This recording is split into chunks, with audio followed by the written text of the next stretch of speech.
explosive, so they haven't had much success. He's had a 64-point game, a 54-point game.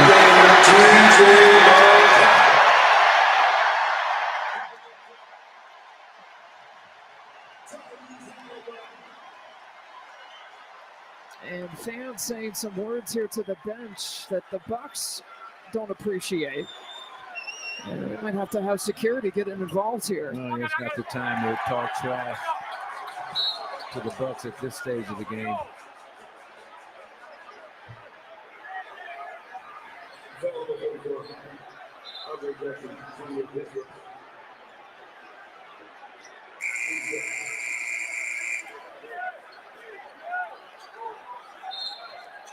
With all the injuries, with all the upheaval.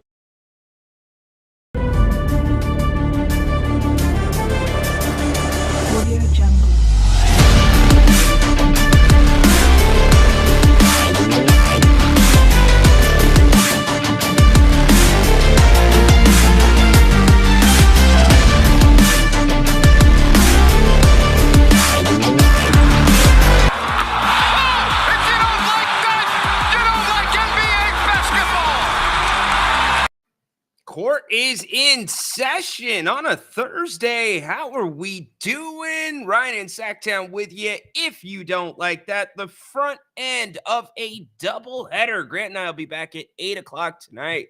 We got into it a little bit, by the way, yesterday about what could be next for Sacramento. Could the A's stay in Sacramento? I know there's been a lot of talk about what that situation is going to look like and all the improvements that need to go on at the ballpark just for their time here from 25 to 28. But then we talked a little MLS soccer as well.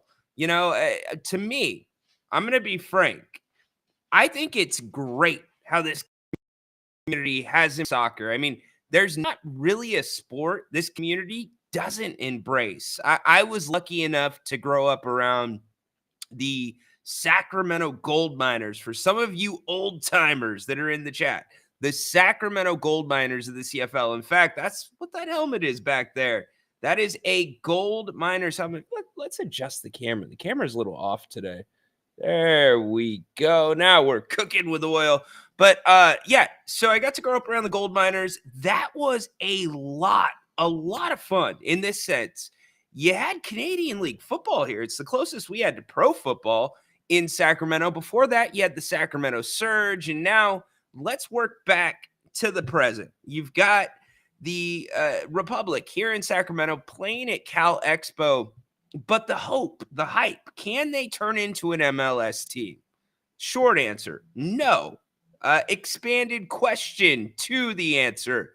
Why the hell would you pay that entry fee to get into MLS? And so I'm going to take it 3 steps back. Can we get an all-star game in Sacramento first? Let's start there. But the conversation was largely based around what works, what doesn't work. Grant thinks there needs to be more corporate sponsorship here. It just would not work for a baseball team.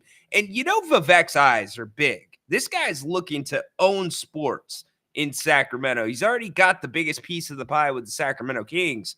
But baseball, would you support it? Are you going to support it while the A's are here for 3 years? Does that affect the economy enough? I mean, Jay made an argument last night that I found somewhat interesting, and it's this, Silicon Valley, the tech areas of the Bay Area, they're moving out. They're not closing in, and you have a lot of techies. I know this from my previous job. There was a ton of people that commute to the Bay Area. So anyways, I think it's an interesting conversation. Let me know where you land on it. But guess what, y'all? Like, this is a father bucket. This is a mother bucket. And since the last game, they had a baby bucket. Yes, John, the Buckets had a couple of babies. Football is back. It's the Hall of Fame game tonight. The Texans, the Bears. You're not going to get any of the starters for either team, which isn't a big surprise. But hey, who the hell cares? It is football. I have missed that lovely damn game. Can't wait to get it back tonight. Will you be watching? What are you watching for? We've talked a lot about the kickoff rule. In fact, we're going to go over a couple of different things. I've got an article that lays out injuries from last season and what the NFL has done to try to make the game a little bit safer. And then also, we're going to go over the new rules that are going to be in place this season. Some of them are pretty interesting. We can get to those here in a little bit. The reason that I played that sound off the top, that was Patrick Beverley. Game 6 in the last playoffs in the NBA against the Indiana Pacers. If you remember, Patrick Beverley chucked the ball not once, but twice at multiple fans. And the second time he threw it, it wasn't a lob. He chucked the ball.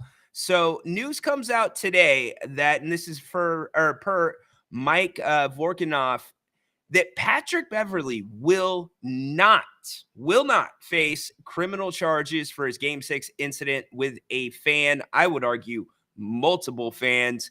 A Marion County Prosecutor's Office spokesman told Shams and me it won't bring charges after it reviewed the Indy PD investigation, and it has closed its own investigation. Are they looking at the same tape that we all saw? I know you couldn't see that at the beginning because I'm looking and listening. I can't play it because of copyright, but that was, at the very least, it was battery. It definitely was. And I don't want players to get in trouble, but when you're Adam Silver, when you're professional sports as a whole, you're worried about the fan, player, official interactions. That's not okay. That was one of the worst things that I had seen, maybe the worst thing I saw last year besides Draymond Green in the NBA, but no charges are being pressed. My guess would be probably a lack of participation. Probably the people that were involved in the incident likely do not want to cooperate and or press charges. So we've got a lot to go over. Also, CBS Sports has their top 100 list of NFL players this year. We can hit that here in a little bit. You are always welcome to call the show. Also, get involved in the chat. Would love to have you. I see my man Dennis is going to be heading to Bennett's later. By the way, we are brought to you by Bennett's Westside Grill in Rockland. It's their third location in the Blue Oaks Town Center. I should just let Dennis do the read for me. And when we do a read, we're not actually reading. It's just straight to it. We're talking from the heart. It's their wonderful happy hour, their sips and tastes between 2 and 6 o'clock, Monday through Friday. They've got the calamari, the short rib tacos. What about the grilled chicken and corn crispers? Oh my gosh, you can't beat it. Make sure you go to Bennett'sRestaurants.com. You can check out their full menus, also their different dining specials they do. And then do not forget about weekend brunch. Remember, that is Bennett's Westside Grill in Rockland. Go to Bennett'sRestaurants.com to learn more about all of their locations. Huge thanks to them for sponsoring the King's Court. And if you don't like that, Adam, it's Thursday, but it's my Friday. There you go, buddy. Crack a cold one. What are you cracking open, dude? Adam, Adam, let me ask this question. Are you just cracking one beer open? Are you going full Steve Austin with two of them and making a mess in the house and cracking them together, playing a little theme music as you roll out of your garage, grabbing them from the outside fridge? Let me know. I'm interested. I think Adam, that might be your jam, right? Yeet. Addicted to the show. Appreciate that, Dave. I'm addicted to all you. Look, they told me, I spoke to somebody, one of my doctors. They're like, you need to take a couple weeks off. You need to rest your voice. Yeah. And I was like, that don't make no sense. No, I'm not taking any time off. I'm addicted to the show too. And it's all because of you guys. I appreciate everyone that comes and catches up with us here on the King's Court. Yeah, the 3-on-3, it's garbage. It's bad basketball. I'm sorry. It brings basketball down. You might as well just put a web camera on this year's, and I don't even know if Hoop It Up is still around. Just put a web camera on a Hoop It Up tournament to go city to city It's you've got people out there, and credit to them. They are trying their best. They're playing Olympic basketball. I'm not, so I can't say anything. But at the same time, it's not watchable. It's just like I would dare you go down to your local gym. If you got like a 24-hour fitness, a Cal Fit, whatever it may be, why don't you walk in there on the off hours when you've got just a few guys in there shooting around, playing one-on-one? It really feels like that. I'm not going to lie to you. So I'm not trying to be down on it. By the way, Jimmer missed the game today due to a leg injury. He's kind of the reason, he's kind of the pop that's with that USA team, even though you got Rick Barry's son on that team as well. But yeah, I think you've got to look at that and probably, in my opinion, take 3-on-3 out of the Olympics at some points.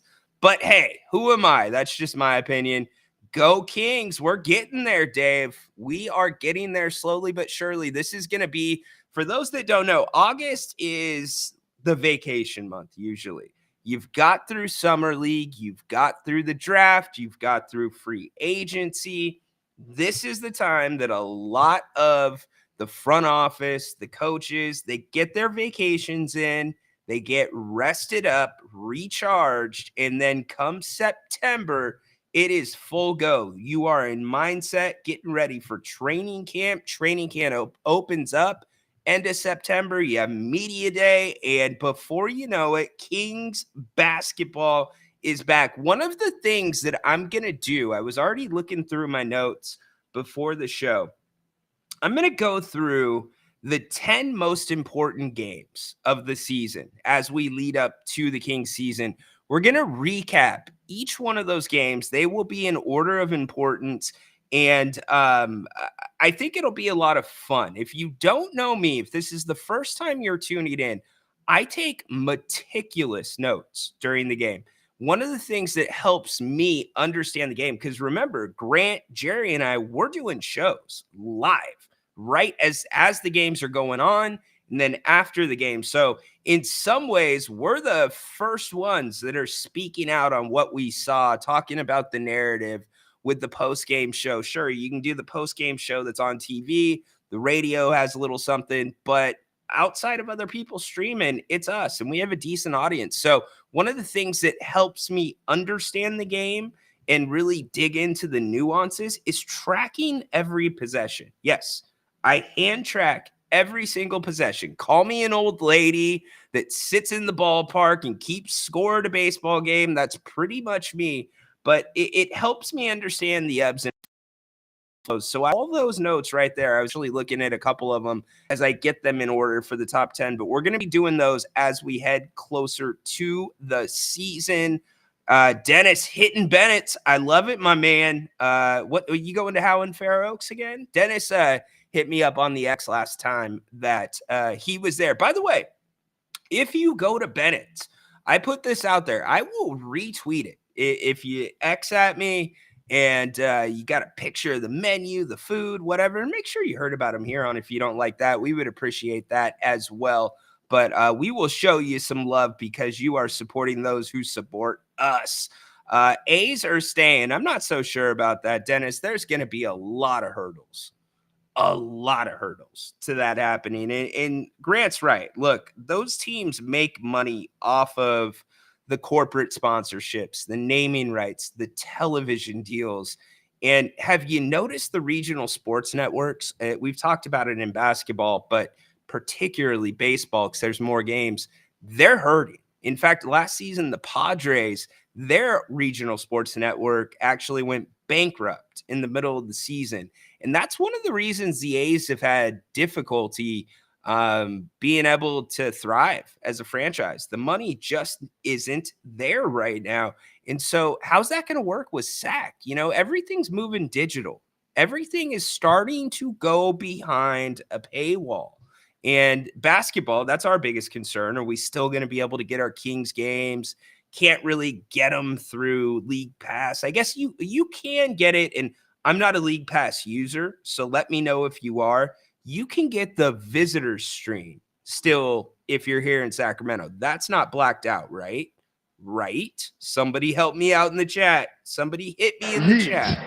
if that's the case. But you can't watch the home broadcast. And so what's that going to look like? Are you going to go to a model where you're picking a team or you're picking by team what you want to watch?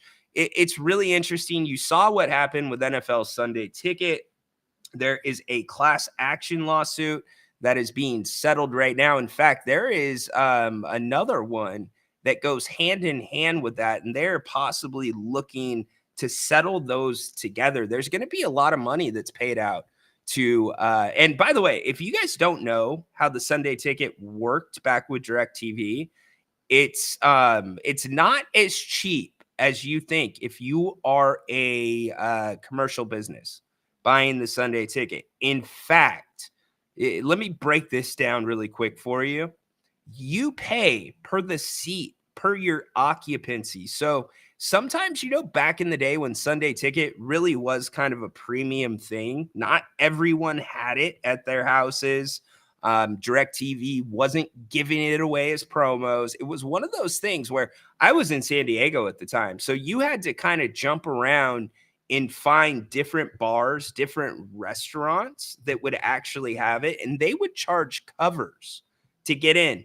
And the reason they would charge covers is because they're paying the Sunday rate or the Sunday Ticket rate times the occupancy of their establishment.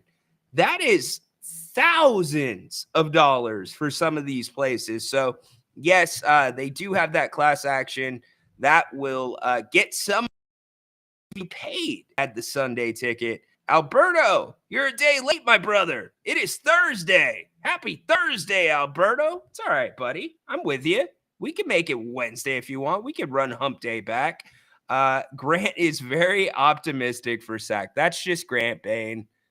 That's Napes. He tells it as he sees it, and that's what we love about him. And that's what makes these forums fun.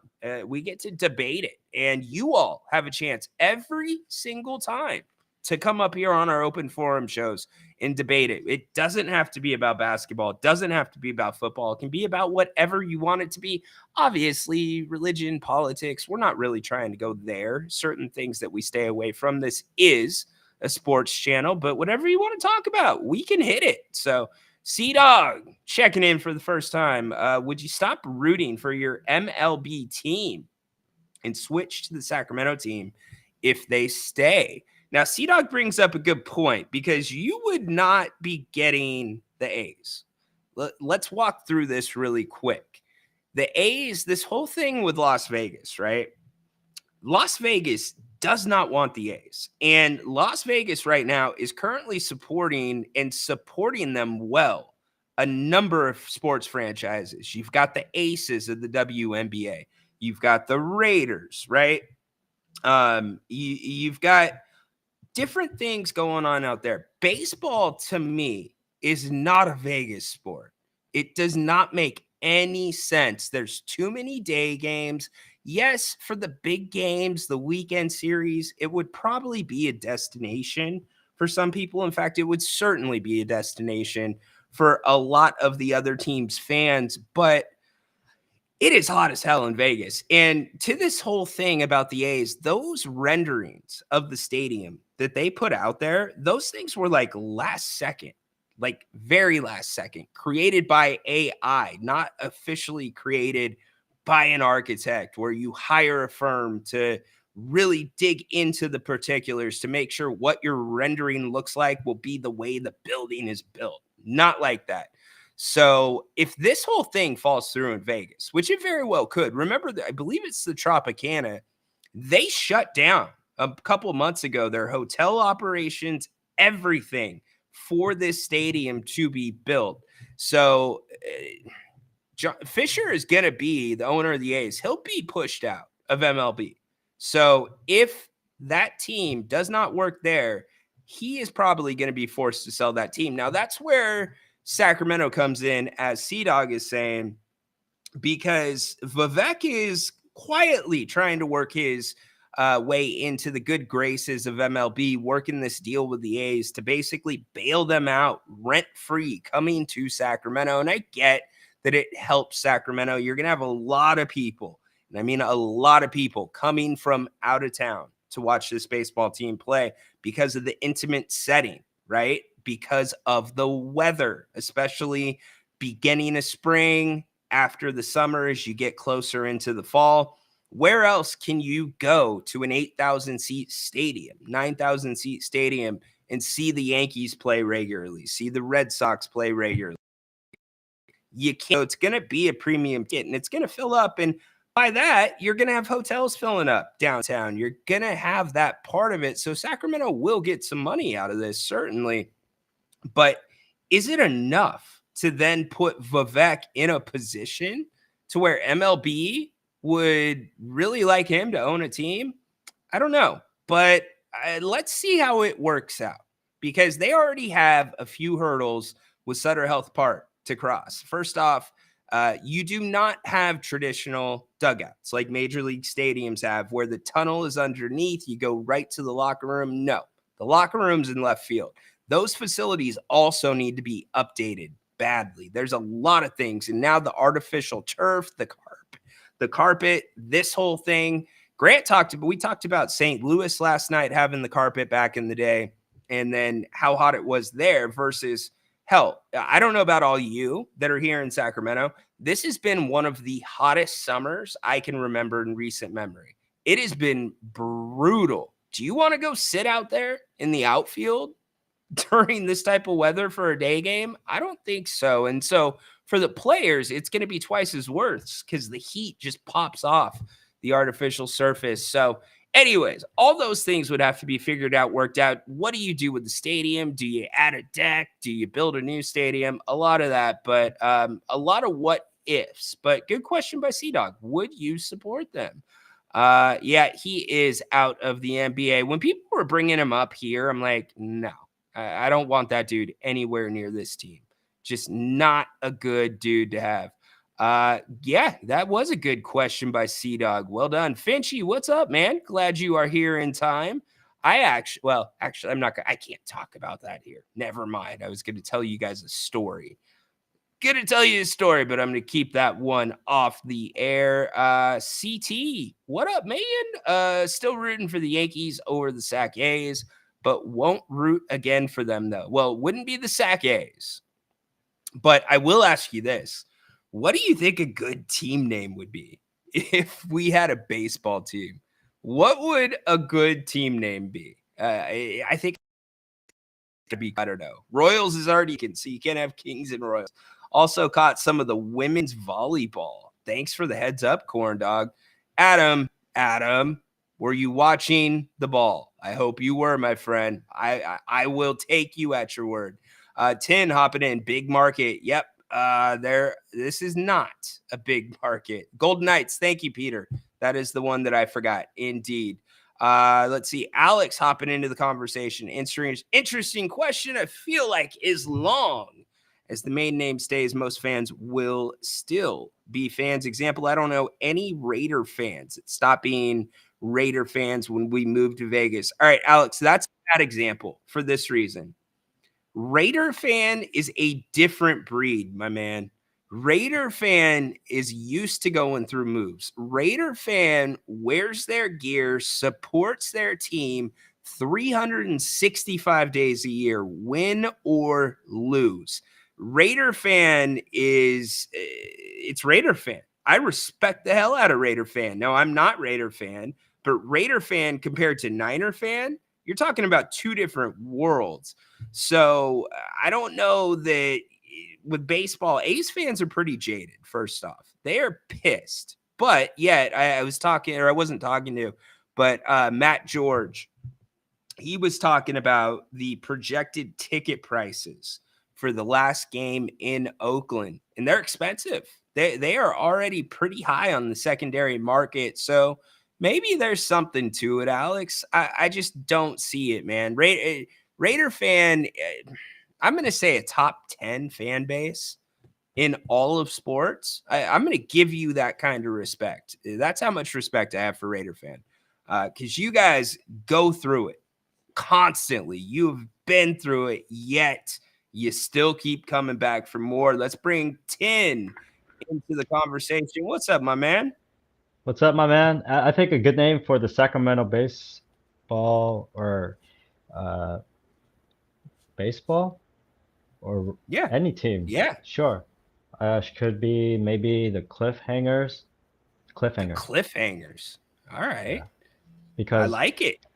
yeah, thank you. I think because that's a Sylvester Stallone movie. Yeah, good old Sylvester Stallone. I have not seen Cliffhanger. You would be offended by the list of movies I've not seen, Tin. Actually, for me, my parents are both born in Vietnam, so I came here to watch more American movies, Yeah, and my dad's big on action, so we grew up on a lot cool. of Arnold Schwarzenegger, and he Oh happened to yeah. be the governor of our very state. Everybody get down. Yes, the governor. And also, he is a big action, and today is my dad's birthday. Oh, really? Wish him a happy birthday. You don't have to say what number it is, but happy birthday to your father. I hope you guys celebrate it well and he has a great one. Thanks for bringing me into the show. You got it, Tin. Thanks for giving us a call, brother. Be well. Be well, brother. All right, is 10 kicking us off phone lines. I love it. The Cliffhangers, winner in the clubhouse right now, leader in the clubhouse. The Cliffhangers. Anybody who can beat the Cliffhangers? What do you think? Let's see. Yes, Corn Dog. You told everybody about the volleyball, my man. You've told us about every sport in the Olympics. By the way, Simone Biles catches another gold medal. For those wondering, I can't wait for the track and field to start. Or is anybody else as excited for the track and field as I am? Mark, people go to Vegas for excitement, and baseball for most is slow and boring. Great point, dude. It's a great point, Mark. Look, when you're one of those high rollers in a Vegas casino or any casino, there's some perks that come with that because a lot of times you are losing a lot of money. And I mean a lot of money. So what I'm talking about is comps. The football stuff, the Las Vegas Raiders, perfect for comps. Couldn't be better. And you built a stadium that there's not a bad seat in that Roomba in the middle of the desert. Not a bad seat there, but it's not super big either. But I like the fact that it's more intimate. I would make a small argument, or I think I could make an argument that Vegas should hold the Super Bowl every single year. They did a great job with it last year. It's easy to get to. It's a world destination already. So, but for baseball, no. And hockey, yes, it's a little bit of a longer season, but you're indoors. And think about how much entertainment. Has anybody been to a Vegas Knights game? Has anybody watched the pregame ceremonies before a game on YouTube, or maybe they put it on TV when they were in the finals? There is a lot of Vegas pizzazz put into it. I mean, it's almost like a little show in itself. And so, what are you going to do with baseball? I just don't see it. So, Mark and I are on the same page there. The Sacramento Solons? Solons? What's a Solon? I hope I'm saying that right. Solons? Interesting, Adam. I think the Cliffhangers is still at the top of the charts right now. The Terminators. Oh, Adam's going off of tins now. You can't bite off of tins. Can't do another action movie. Come on, man. Corn Dog shopping at Costco Meds, right? Oh, Corn Dog. What are you doing at the pharmacy, man? Didn't Oakland sell their interest in the current stadium site? Fisher still owns his half. Could they go back to the Coliseum if Las Vegas fell through? Fisher still needs money for the Las Vegas site. So, Peter, I don't know the ownership percentages on that, but what I do know is if Oakland could go back to Oakland, they wouldn't be playing in Sacramento. So that I would say that ship has sailed. So Oakland is, you've already had the approval. Think about this. If you ever want to talk about, like getting too far ahead of yourself, that's exactly what Fisher has done. You have already gotten MLB to vote on the move and approve the move. Yet this whole stadium thing's up in the air, and you guys can go check out some of the different YouTube clips. It was some of the city council members that were having, or it was a city council meeting, and a couple of the members were like, we don't want the A's. Like, what are we doing? We're not gonna give public funds to support the A's. And one of the reasons, I don't want to throw any shade, but one of the reasons the River Cats are still somewhat working in Sacramento is because what you don't know is there are a lot of school field trips that go to those games during the day. A lot. And in fact, credit to my guys down in Stockton, the team down there. They do the same thing. They have a lot of people that go to the day game, Stockton Kings games as field trips, and it's been really good for business. Major League Baseball, not so much. And by the way, that would be the second team in Vegas for baseball. You've got the Las Vegas 51s, who are a AAA team. So I would really study what they do and see what that sample size looks like. And I don't think Fisher has done any of that. So it's a really interesting conversation. Yeah. Corndog likes the women's beach volleyball the best. I like the women's beach volleyball better personally because they can do a little bit more, because you've got the softer surface. You can go after some of those crazy digs. You got to get a little bit more creative. I would say it's a little bit of a slower game too, a little bit more of a chess match. So, Mark, watch Last Action Hero. Haven't seen it. You will probably get haven't seen it from me more than you will get seen it if you guys start putting movies into the chat. I'm just not a big movie person. But the movies that I have seen or the movies I love, I'll rewatch those all the time. So Alex with his rebuttal, it's a good rebuttal. My dad told me as a kid, if the Raiders moved to Japan, we'd probably absolutely, no doubt. It's a Raider fandom is a lifestyle. It is. Like there's one guy. So I live in Elk Grove, and there is one guy here in town that I have seen that has painted his entire house 49ers colors, all of the different accents outside, 49ers stuff. And I'm not saying Raider fan goes to that extent, but when somebody's a Raider fan, you know they're a Raider fan. There's Raiders stuff up. Like they just support. It doesn't matter what happens. They roll with it. And their fandom just gets stronger. The Predators, there's another movie pick. Bane loves the track and field too. Hell yes. Did you see the Olympic trials in Sac? I did not. I know the heat was an issue for that year. I really wanted to make it out to that one, in fact, or make it out that weekend. Did not work out. Okay. Fair enough. Sacramento Scorchers. Scorchers is fair. Because it's only getting hotter every year. It's inevitable. We're going to be in the 120s sometime in the next 10 years. Modesto Nuts has a lot of field trips too. Is it the Nuts now? I thought it was the Modesto A's. When did that change? Good job by you, if that's what changed. Sacramento Condors. Okay.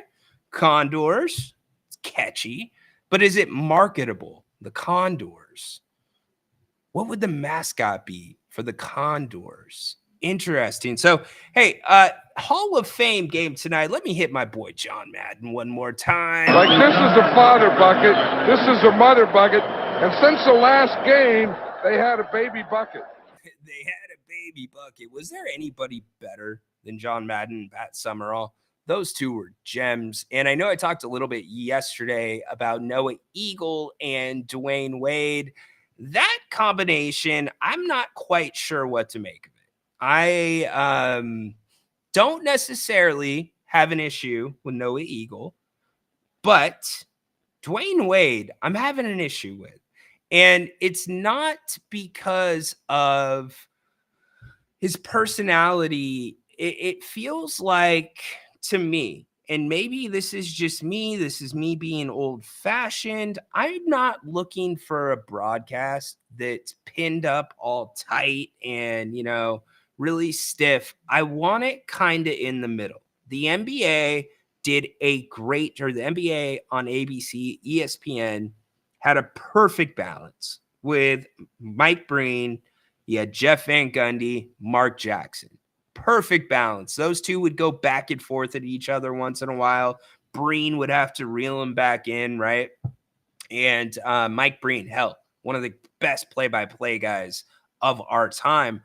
But Dwayne Wade sometimes, or at least yesterday, it felt like he's almost calling a celebrity game, or he's calling something that's very casual. There's all these jokes that don't really fit in, like kind of felt forced in. There's a lot of references back to his time in the NBA and his time in Marquette. And there's even there was a couple times where there was a call or two where the referees were getting things figured out and they were talking about whether it was reviewable or not. And Dwayne made a mistake, which is okay. I don't care if you make a mistake, just correct it. But then it became this joking thing back and forth. And then as soon as Dwayne Wade starts joking around, then it's like Noah Eagle, he tries to get the next best joke on top of that. And it turns into this back and forth, too much joke fest, and the game's still going on. And then Noah Eagle's like, oh, maybe you should try my glasses next time. And so I like the energy. I love the energy. I think there's chemistry there. It just doesn't feel like something you would hear at the Olympics, though. In fact, I would argue it doesn't feel like something you would even listen to for an NBA game. So I would like to get your take on it. If you have listened to any of the commentary on the Olympics broadcasts, again, I can see the potential between the two. I think they have chemistry. I just don't think they have experience. They don't know when to reel it in. And I guess that comes with time. I mean, who am I to say they don't have experience as I'm sitting here doing my show and progressing through the business?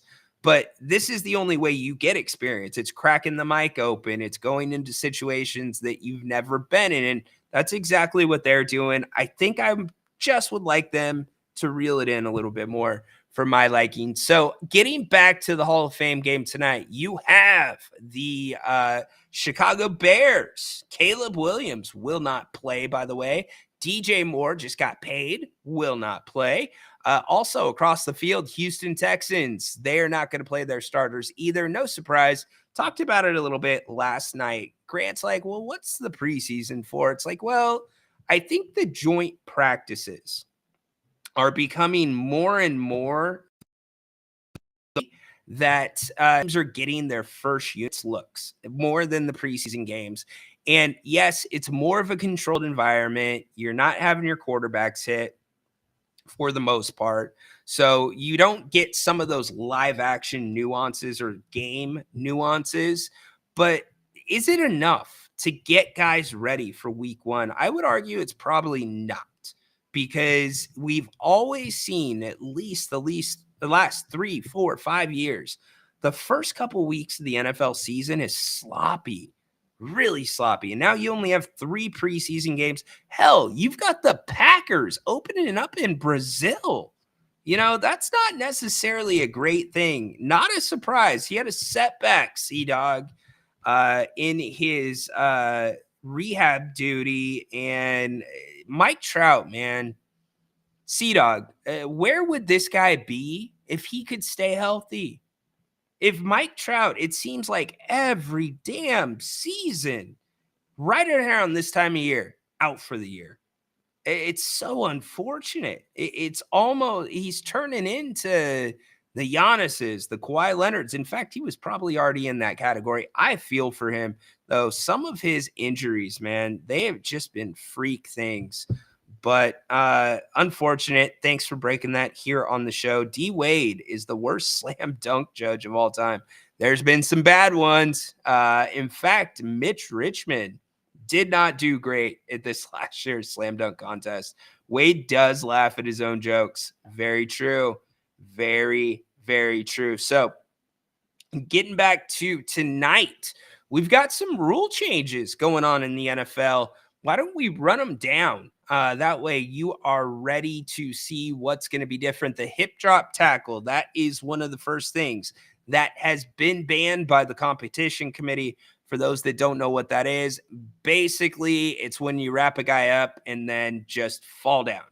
So you take all your body weight and you drop to the ground like a bag of potatoes. They are trying to outlaw that because it can definitely cause some lower extremity injuries, definitely put you at a higher probability for some of those really nasty injuries if you're the person being tackled, like your compound fractures, etc.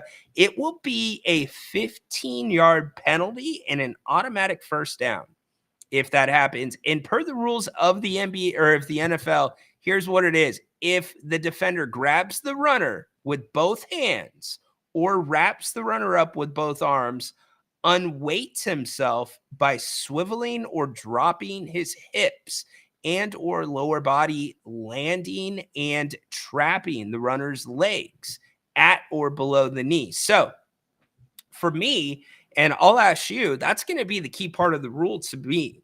I'm not sure that we'll see any of them called tonight. I hope not, because I don't want anybody to get hurt. But the trapping of the legs. So are you saying if the legs aren't trapped, you can still kind of do that type of tackle? I'm going to be looking for some clarifications on that. Dennis, not the hip drop tackle. I hate it. Why?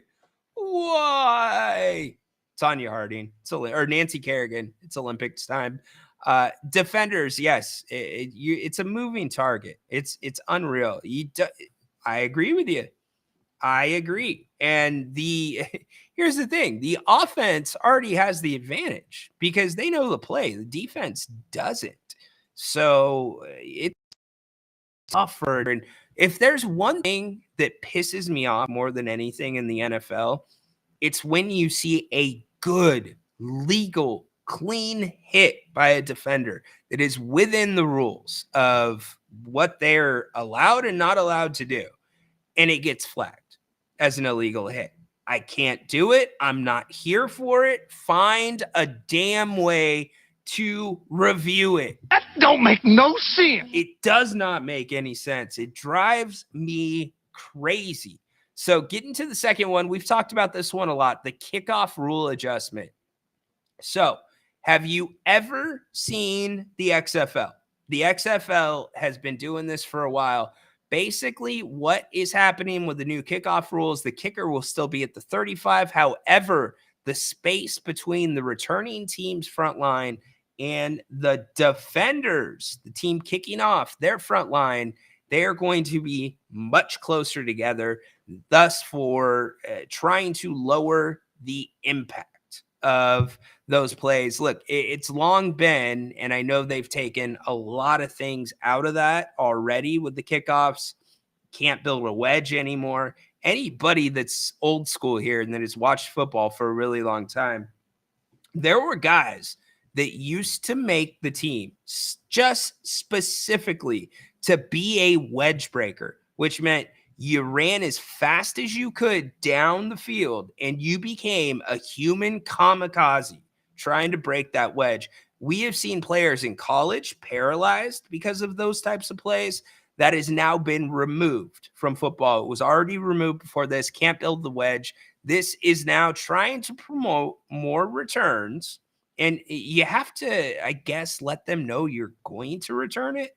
What's that going to look like? And so most people tonight are going to be looking to see that kickoff reel. Also, onside kicks, you have to notify the officials that you are doing an onside kick for many of the same reasons. Old school football, it was to blow up the front line, run as fast as you can, somebody that goes up in the air, knock them as hard as you can. That has changed as well. Also, some other approved rules for 2024. This one under Rule 15, Section 1, Article 1, to protect a club's ability to challenge a third ruling following one successful challenge. So trying to protect that extra one. Your next one, to allow for an enforcement of a major foul by the offense prior to a change of possession in a situation where there are fouls by both teams. Not sure what that means, NFL. Competition Committee amends Rule 15, Section 3, Article 3, to include a ruling of a passer down by contact or out of bounds before throwing a pass as a reviewable play. All right, so that is now reviewable. Yes, CT Dog. That is exactly what it is. I can't play the video here, but if you watch the XFL, you've seen it. And yes, Dennis. Well, actually, flag football isn't next, Dennis. Flag football is now, my man. It's in the Olympics. It's only a matter of time, dude. But it's an interesting question. It's an interesting question for this reason. And I talked about this a couple days ago. I played football. I started playing football when I was it was either 4th or 5th grade, played all the way through high school. I would never let my son put on a pair of pads now before freshman year. And I am still a little bit iffy if I would want him playing when it comes to freshman year. If you don't know, they start the kids as early as basically toddlers. It's called Mighty Mites. And it's kids that can't hold their head up with the helmet on. It's really scary stuff. And I know the hits aren't as hard, but it brings up a point. How are you going to bring up the next generation of football players when you see football players constantly having very, very scary plays? You had one almost die on the field in Damar Hamlin. Now, that was a little different. That was like that 1 in a million hit. If you didn't hear what the suspicion is on what happened, is as his heart was contracting back in, that's when the hit happened, and that can stop your heart. So, but we've seen other dangerous plays. In fact, one of the Cleveland Browns today, he had to be helicoptered from practice with a head injury, one of their running backs. So it's still going on. And that brings me to the next thing. Players are going to be allowed to wear the Guardian helmets or the Guardian halos, whatever you want to call them, Guardian caps, bunch of different names for them. They're going to be able to wear those on the field this year. So we'll see what that looks like. The kickoff, by the way, it is a 1-year only rule. So we're going to see how it works out. And Flores, that's the thing, man. It's kind of headed that way.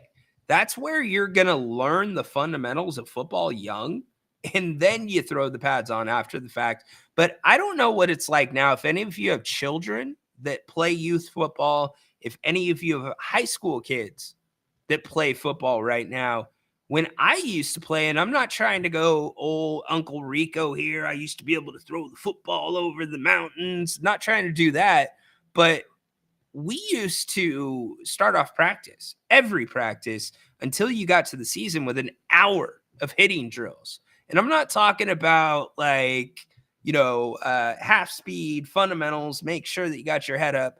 No, like we were cracking heads. It was encouraged to get the scuff marks on your helmet. We used to get stickers after games if you blew somebody up. It was the snot bubble sticker. And so I've got to imagine these days that stuff's out. Like if you're doing hitting drills, it's got to be controlled, or at least a lot more controlled than it used to be for us. And so the NFL, to your guys' point, so I want to give the other side of this as well. So the report came out about injuries in the NFL last year, and we're not liking all of these rule changes. I understand a lot of these are very frustrating. It does feel like the flags are coming soon. It feels like football is being neutered.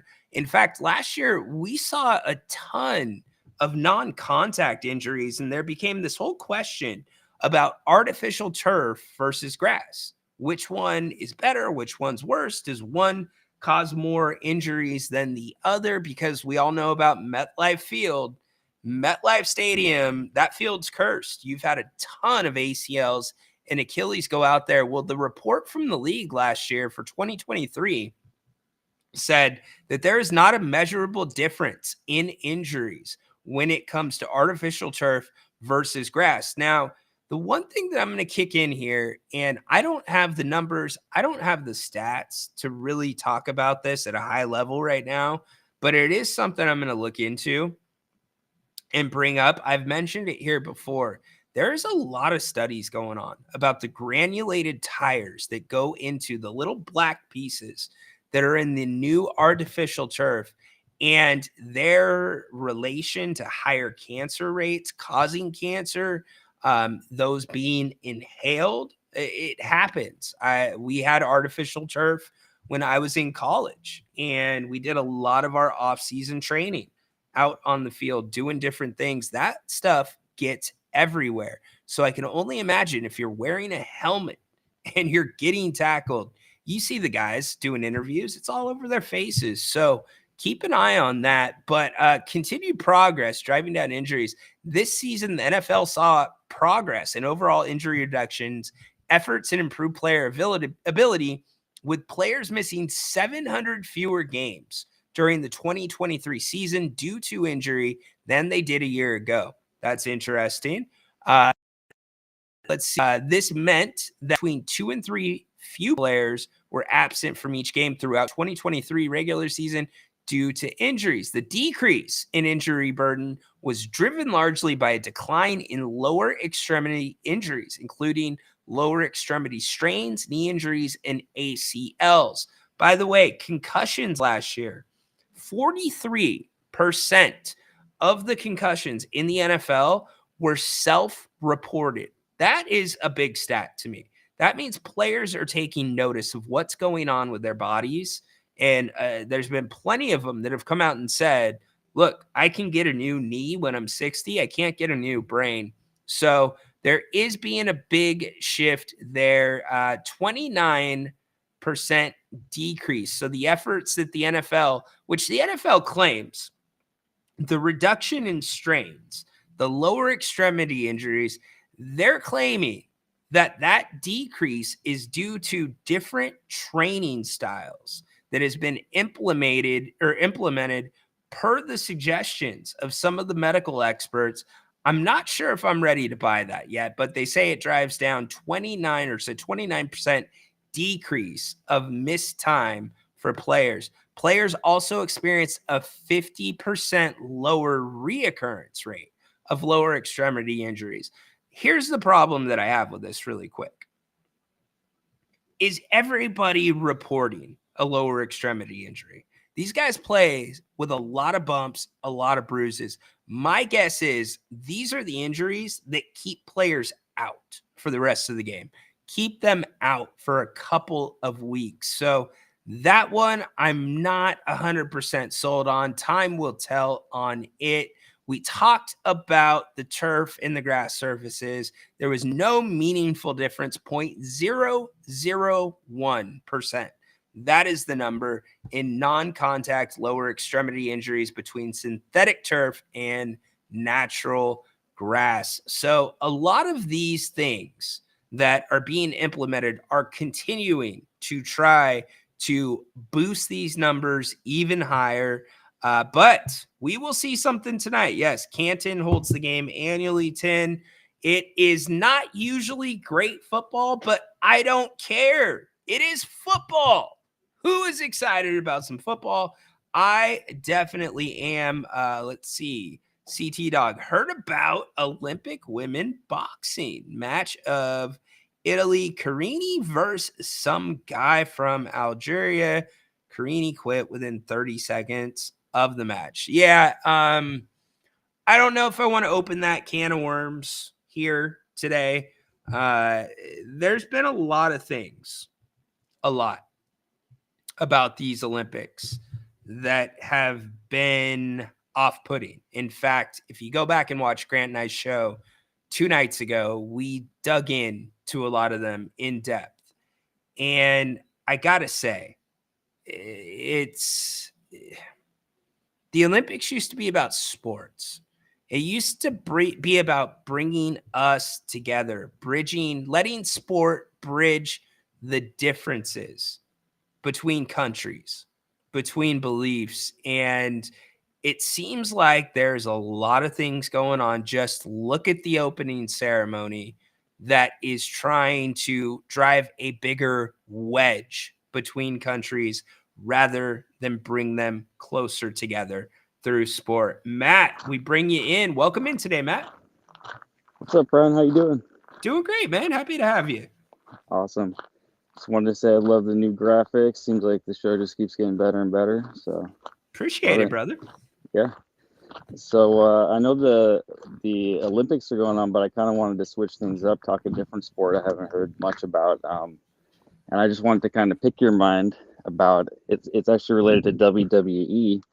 Did you know that Vince McMahon actually from 1991 to 1992 had a little bodybuilding league? No, I didn't. Tell me more. Tell me more. Yeah, it's called the World Bodybuilding Federation. I honestly don't know much about it. Okay. I don't know if there's even much footage about it, but I thought it was kind of cool. The idea was just to kind of make, instead of just posing, he was kind of adding his WWE flair to the bodybuilders and giving them the stage names and making them do some certain acts and things like that. So I just thought it was kind of funny.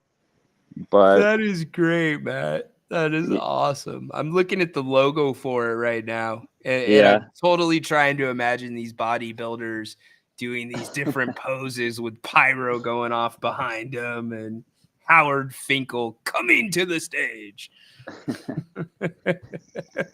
But yeah, since I believe it is like open forum, I just wanted to know, like, what's your knowledge on just kind of bodybuilding as a sport overall? Because I'd say for me, it's like my number 2 sport behind basketball that I follow. Very little, to be honest with you, Matt. I mean, there's a couple people that I've followed here and there on YouTube that compete in competitions. I mean, here's what I know about it. What goes into it, the preparation, the training, and then when it comes down to shows, my man, the stuff that they have to do with their bodies and then these poses, Matt, they don't look particularly comfortable. Like, it's kind of an art to me. I mean, I'll let you educate me more since it's your number 2. Yeah, that's what I think a lot of people don't realize is how hard because those kind of, I've heard some people say like, oh, it's not even really a sport, it's just like a men's beauty pageant or whatever. But the posing that these guys do is pretty insanely athletic. The flexibility, the muscle control, the fact that they're dieted down to this crazy body fat percentage, crazy low, But yeah, I think it's just a cool. I mean, obviously, there's the elephant in the room. These guys are doing steroids, but I mean, honestly, probably a lot of these guys in all different professional sports are doing it without admitting it. So, yeah, it's kind of cool. These days, it's basically a quick overview. Is like they have the men's open, which is just there's no weight cap, any size. Then they also have the classic physique, where those guys are kind of trying to look like Arnold Schwarzenegger era. And then they also have the men's physique, where the guys are actually kind of wearing, instead of the Speedos, they have on the board shorts, and they're kind of looking for more of kind of the beach body look, not too big. There's actually one guy out of Roseville named Jeremy Buendia, who was a multiple time champ in that men's physique. Back in kind of mid 2010 era. Isn't there a really, I forget his name, it's escaping me. He runs a gym. His gym logo looks almost like the knockoff of the Superman logo. And I know that I believe, used to be in bodybuilding, but he also trained with a lot of the CrossFit people and some of the WWE wrestlers. I want to say his name's like Mark something. Do you know You're who I'm probably talking thinking about? of Mark Bell. Yes, Super yes, Mark Train Bell. Gym. Yeah, Yes, yeah. that is it. Yeah, I think he's more involved in sort of the powerlifting world, but he's definitely had like, he has a YouTube channel where he's definitely trained with bodybuilders, and I think he's done his own bodybuilding show and stuff like that. So I just think it's a cool sport. It's really interesting, like the kind of dedication these guys have. You almost don't see it in any other sport. Like there's this guy who's actually kind of like an underdog. He just qualified for the first time for the Olympia, named Martin Fitzwater. Like not too long ago, he was like a construction worker. Now he's a pro bodybuilder, and he's like, the thing he's famous for is he blends his chicken up with water and like puts in a little bit of like Crystal Light and drinks it just to make it a little. So that's kind of crazy dedication these guys have. Dude, It's their kinda eating cool. their eating habits, Matt. Like I've watched a couple of them that are on YouTube. What's that guy's name? Sam Solik? Is that it? You know what I'm Yeah, talking about? young guy. He's kind of like this. He's not a pro yet, but he's pro on YouTube. He's a pro influencer for sure from supplement contracts and all this kind of stuff. He's like probably the most famous Gen Z bodybuilder guy, Sam Solik. So I got your guy. What'd you say, Martin Fitz something? Yeah, Fitzwater. Yeah, Fitzwater. He's on the screen right now. and kind of my favorite. And so there's this guy also, Andrew Jack, for the men's open, he's kind of one of my favorite underdogs. There's going to be Derek Lunsford's the defending champ, and then in classic physique, probably the most famous bodybuilder in the world right now is Chris Bumstead, C-Bum. I think he has like Yes, almost I've 10 seen that. million on Instagram. Yeah. Matt, he's the one that I watched some of the YouTube videos on, where it was following him. He's kind of got like darker hair, mustache sometimes. Yeah. Looks kind of like he can get that crazy look to him, I guess. I don't know how to put it. That's But what's funny is he looks crazy, but if you watch his videos, he's like the most soft-spoken, nice kind of guy. That's what's funny about these guys. Absolutely. Yeah. But like the stuff that goes in, like as they get closer to the shows, the less they're eating and they're trying to get like the water out of their bodies and dehydrate a little bit, correct? Right. And I've actually been following this guy who's kind of a lower level competitor. It's kind of interesting. Like, watch, it kind of seems like this guy has a coach. I'm not going to say his name. I don't want to embarrass him, but it seems like this guy has a coach where he's not getting good advice and he's working so hard, but he just went to this show and it's like his abs weren't showing and he's doing everything his coach was telling him, and all his fans are going, fire your coach. And I mean, that's kind of interesting too. It carries over to basketball. It's like, if you have these coaches, these guys could be working as hard as they could, but if they have some coaches telling them to do the wrong thing, the wrong shooting form, whatever, then it really matters the kind of guidance you get in these sports. Incredible stuff. So where do you catch the coverage for a lot of this? Is it mostly online? That's what's kind of cool is it's like mostly these guys kind of like, that's what's different about, say, like bodybuilding compared to WWE is, I mean, honestly, I've never bought like a Mr. Olympia pay-per-view. I'm not that crazy into it, but I'll just watch like there's a lot of YouTube coverage and recaps and stuff like that.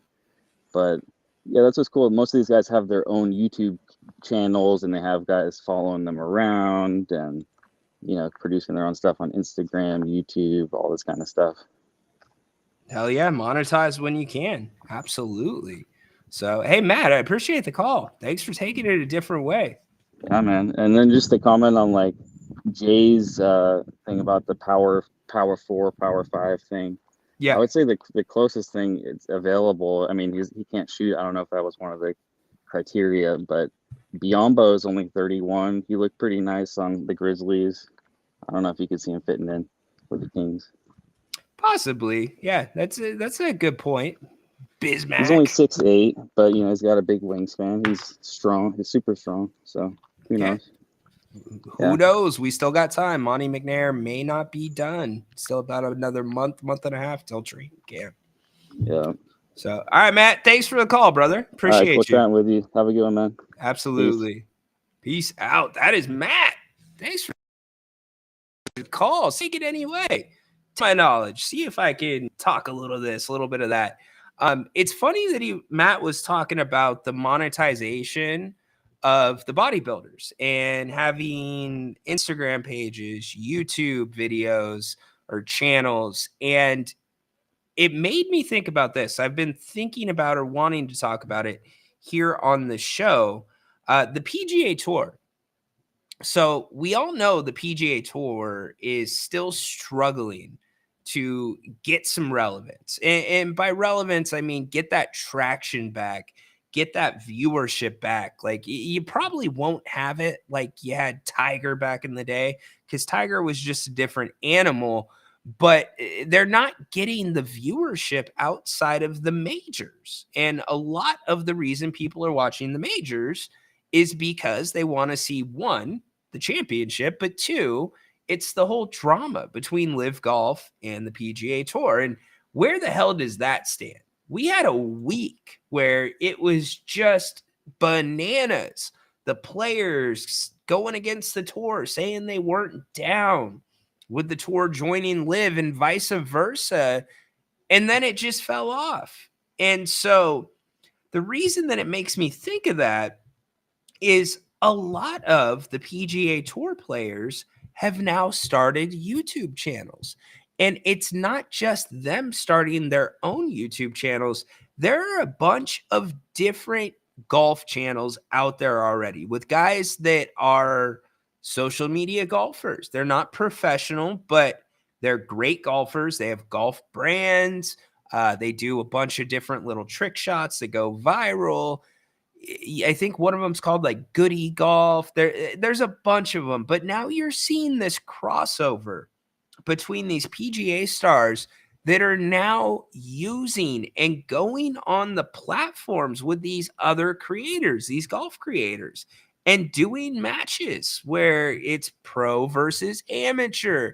But I'm finding it really interesting that the PGA Tour professionals 10 years ago, did you ever think you would see one of the top 5 golfers in the world playing around on YouTube with somebody that's a creator? Hell no.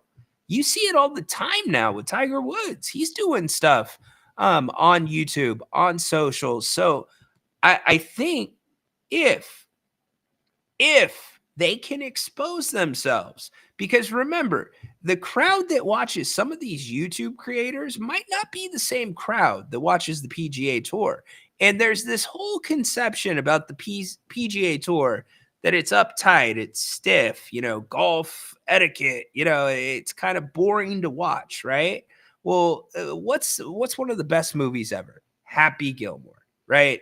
That brought fun to golf. And yes, it's a movie, but it was a golfer where you knew their backstory, right? Happy Gilmore, his grandma's house, it's going to be foreclosed on. You got evil Ben Stiller at the nursing home, and he's got to get grandma out, and Shooter McGavin, bang, bang, whatever it is.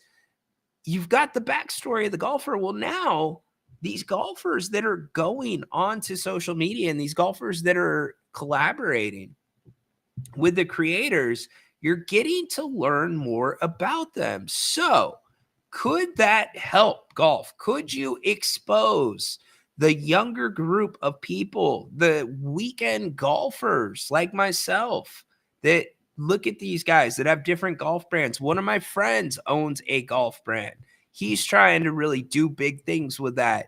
Actually, I have 2 friends that own golf brands, but they're starting to see more of the PGA Tour players want to cross over and collaborate, get their backstories out, to maybe open themselves up to another audience.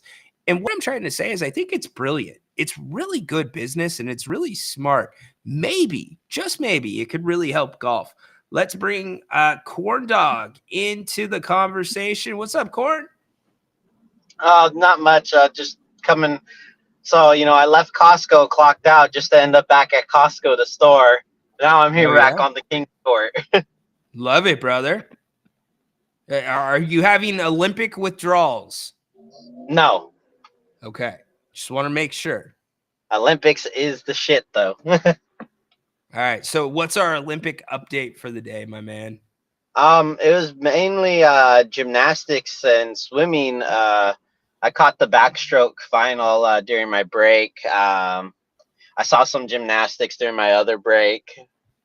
They were just warming up though. I gotta watch some replays when I get back home. Got some replays, some homework per se. But I am looking forward to Saturday with the men's basketball and Sunday with the women's volleyball. Yeah, I'm looking forward to Sunday too, because you're going to get the matchup of France and Germany. How do you see that one going down? Yeah, the weekend's got a really good lineup. France and yeah, that's going to be a doozy. Kind of, Greece not doing so hot, so I don't think we're going to see Giannis make it to past the preliminaries. Yeah, let's run down the standings for everybody. Group A right now is led by Canada, 2-0. Below them, you've got Australia and Spain that are both 1-1. Greece 0-2, as C-Dog just said. Group B, Germany 2-0. France 2-0. They are tied atop the group. You got Japan 0-2. Brazil 0-2, and then Group C with the U.S. of A. They are 2-0 ahead and atop of the group. Serbia, South Sudan 1-1, and Puerto Rico, USA's next opponent, 0-2. Man, I would have honestly, even though I feel like Serbia would have won, it would have had great views if they had a Giannis versus Jokic match. That would have been great. That would have been a huge draw. Yeah, I don't know. Those two, there's not a lot of great basketball between those two because their styles are so drastically different. Oh, yeah, but I mean, it would have brought a lot of big names. That, like, I know the women's basketball is just not getting a lot of views at all for the Olympics. Well, it's not as competitive. They're competitive. Not as competitive, The biggest stars of the WNBA aren't even there.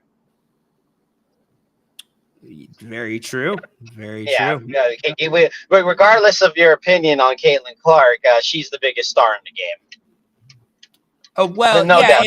And so since you brought that up, Dawn Staley, who's part of the USA women's basketball program, when they were selecting the women's team, remember, there was this huge controversy about Caitlin Clark being left off. And Dawn answered the question about it, and it actually made a lot of sense. When they were picking the team, Caitlin Clark was not playing very good basketball in the WNBA. She got off to a slow start. Now, does her body of work speak for itself up until then? Maybe, but it wasn't done in the so I guess gives a little bit more nuance to why she was left off. And I can't say I disagree if that's the legit reason. Yeah, maybe for basketball reasons they did leave her off, but when it's one of the least viewed sports right now, and you want people to watch your sport over another sport, you also got to pick your money ticket draws at some point too. You got to just fill up the viewerships because that's also important too. Because I haven't watched a lick of Olympic the women's basketball, I should say. I haven't watched a lick of that.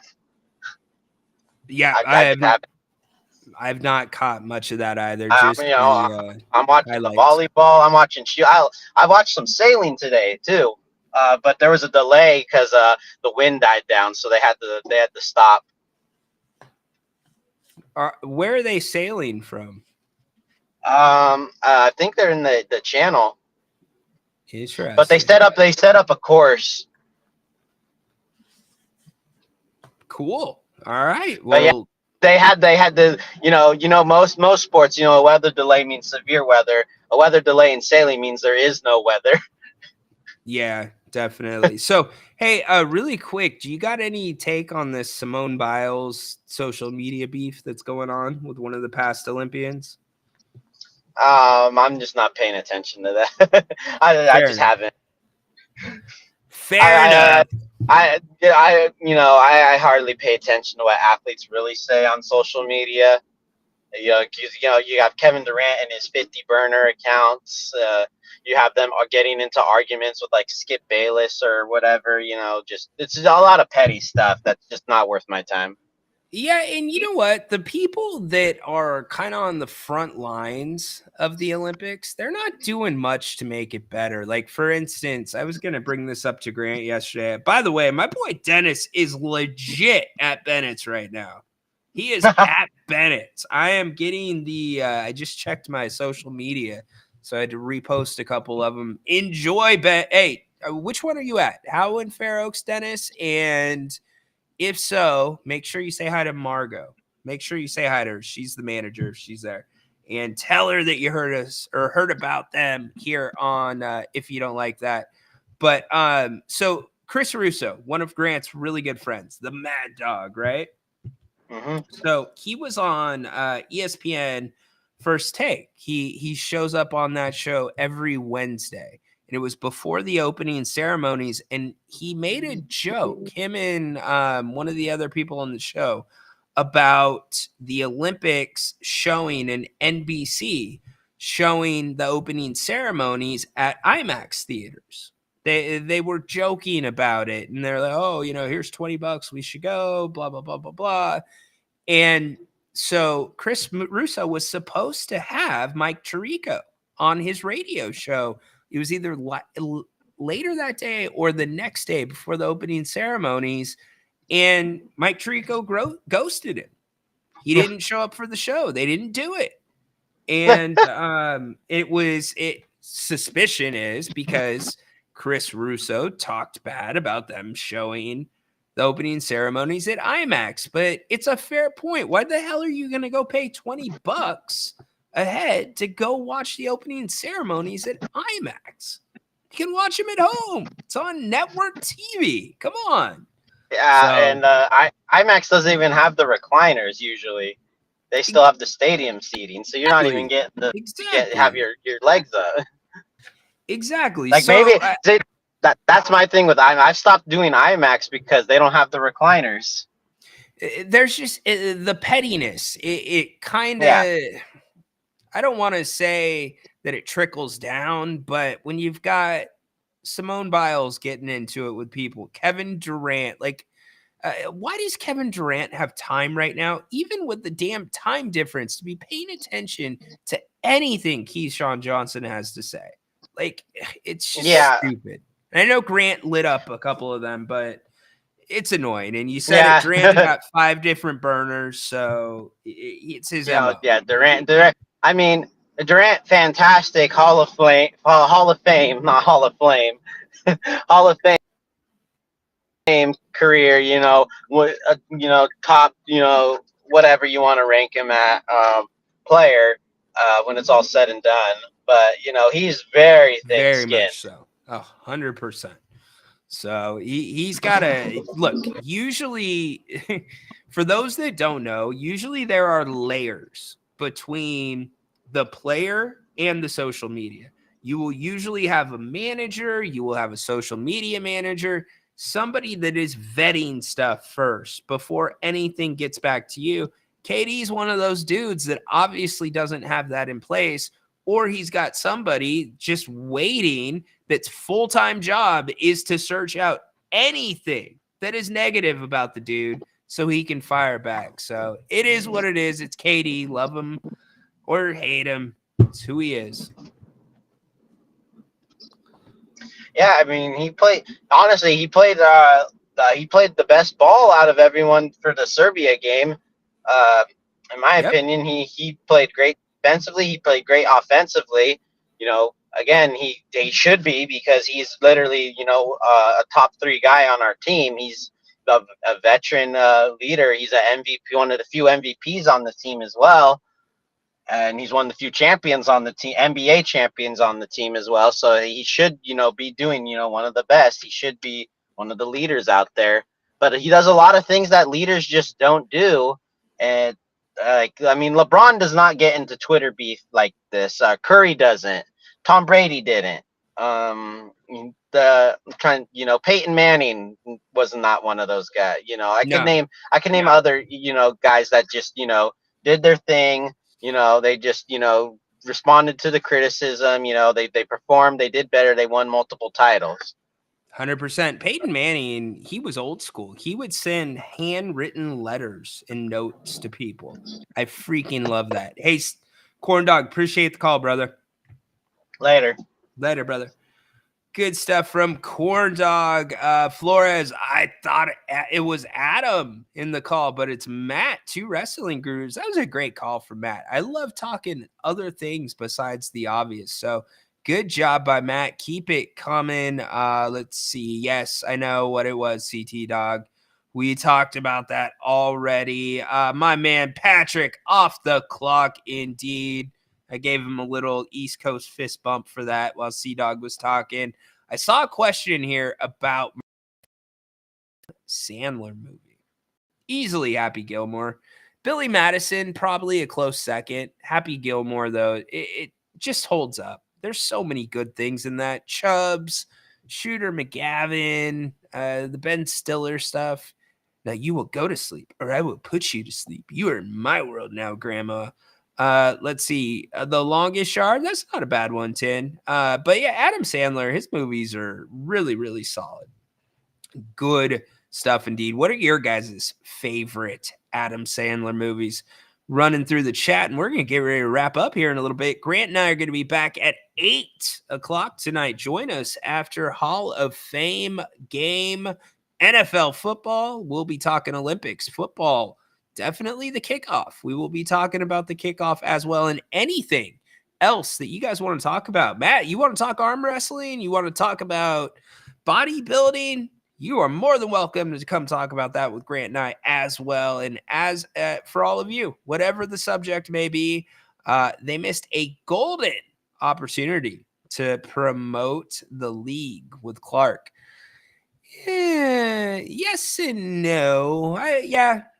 To a degree, yes. You're right, Mark, because she would have been getting a lot of questions about that. Now, how would that have rubbed some of the other women? Probably not particularly well. Probably would have rubbed them wrong. But Caitlin Clark, whether you like it or not, and it's not just her, the WNBA, highest rating ever for an all-star game, highest rating for any game was their all-star game. But their average viewership this year has tripled. It is almost tripled. And so the WNBA enters into the $2.2 billion rights deal for 11 years. And what's this going to be? Which way do you think it's going to go? Are we going to continue to see this climb with the WNBA? Because it feels like, tell me if I'm wrong, it feels like we're seeing more and more WNBA games on national TV, whether it's ESPN or some other variation of ESPN like ESPN Plus. There's been a lot more WNBA games that I don't remember there being this many televised games. So can they continue the momentum, and can they get profitable? Do you realize that they have never, the WNBA has never had a profitable season? Never. And, one of my mentors, one of my guys, Jim Rome, he had the famous conversation with David Stern. For any of you clones out there, you know the conversation that I am talking to you about. Jim made a point. Anytime that David Stern would come on, he would ask about the WNBA and he would ask about the draft lottery process. And David did not take kindly to that sometimes.